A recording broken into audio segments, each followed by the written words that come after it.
Hello, my name is Christopher Gropp, and this is my management project.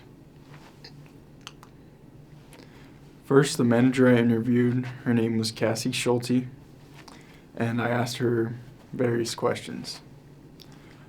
First is, where do you currently work and what is your position? She says she works for Cargill branded feed, and she's been with them for about 12 years.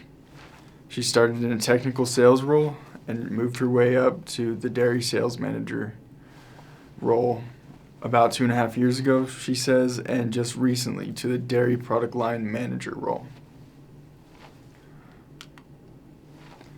She says originally I started with them because someone she has deep respect for reached out to her and asked if she would have an interest in working in their organization. After about 10 years in the technical sales role, she wanted something different and she wanted to start managing people. And there was a position that opened up, so she decided to take the opportunity.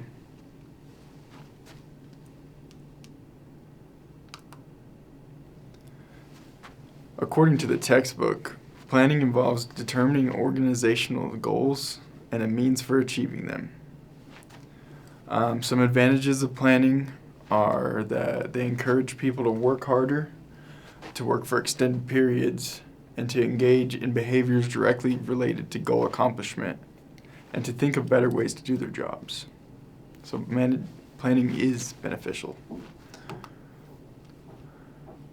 I asked her how she utilized planning in her job. She says, planning is key to my job and success of my team. I use planning every day around my schedule and meetings and work with my team to make plans around our customers and how we're going to interact with them. I use planning on a broader level as I think about a strategic plan for my team / function for the near term and long term.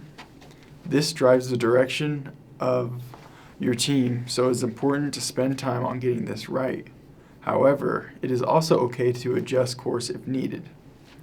If things aren't working when you are trying to work the plan, or if market business climates change, the plan may need to change.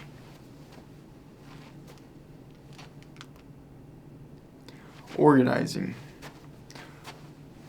Organizing is deciding where decisions will be made, who will do what jobs and tasks, and who will work for whom in the company. In other words, organizing is about how to get things done. And this is from the textbook as well. So what I asked her was, how do you implement organizing into how you do your job as a manager? She says, staying organized helps with using your time wisely. When you are organized, you are better able to stay focused on the task at hand rather than getting sidetracked with lower priority items. Staying organized is something I must constantly work on.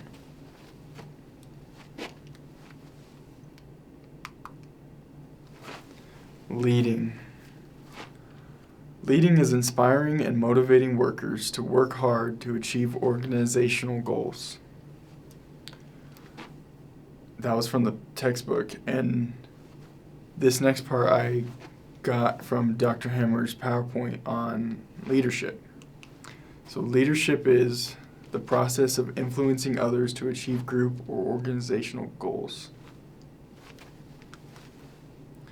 When I asked her how she's able to make sure her employees are motivated and getting work done, she says that we have annual goals that we set and keep track of progress throughout the year. So it is relatively easy to see if folks are focusing their efforts in the right area. It is also important to have frequent communication with folks and ask for their input on how things are going.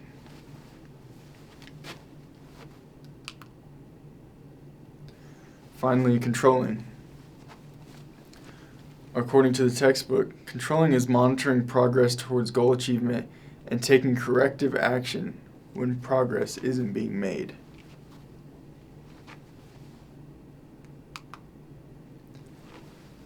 I asked her, how do you evaluate the performance of different employees as a manager?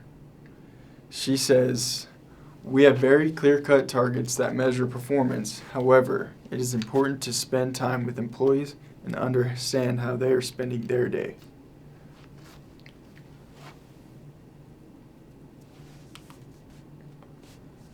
I also asked her what was her favorite part of being a manager. She says, "My favorite part about being a manager is working with other people and helping them be successful in their roles. I enjoy working on projects to help my team and enjoy putting a plan in place to direct our future." I also asked her what was the most difficult part of being a manager. I said, "What is the most difficult part of being a manager?" She says, "Making sure you are making the right decisions for your team and company is a continual process and balancing act. Maintaining effective and open communication with your team also takes constant focus." And that's it. Thank you for listening to my management presentation.